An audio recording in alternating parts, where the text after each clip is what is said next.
Men har doim qiziqaman, nima uchun bittadan ko'p til biladiganlar va bitta tilni biladiganlar o'rtasidagi farq juda ham katta, ayniqsa hozirgi Gen Z orasida. Va bugun shu haqida podkastlar eshitdim va olgan insightlarimni sizlar bilan share qilmoqchiman.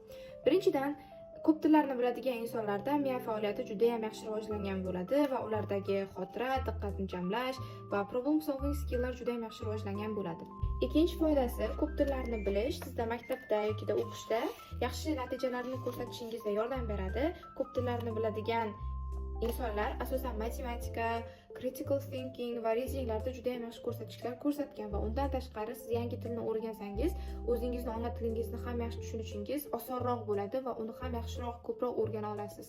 Uchinchidan, agar siz yaxshiroq karyera qurmoqchi bo'lsangiz, boshqa tilni yaxshi bilish sizga doim yaxshi opportunity keltirib beradi. Masalan, O'zbekistonda ham siz rus tili va ingliz tillarini yaxshi bilsangiz, osonroq ishga kirasiz va ishga kirganingizdan keyin yaxshiroq maosh olasiz. Undan tashqari dunyoning top kompaniyalarida ham ishlashingiz mumkin. To'rtinchi faktor, eng muhim faktorlardan bittasi hisoblanadi.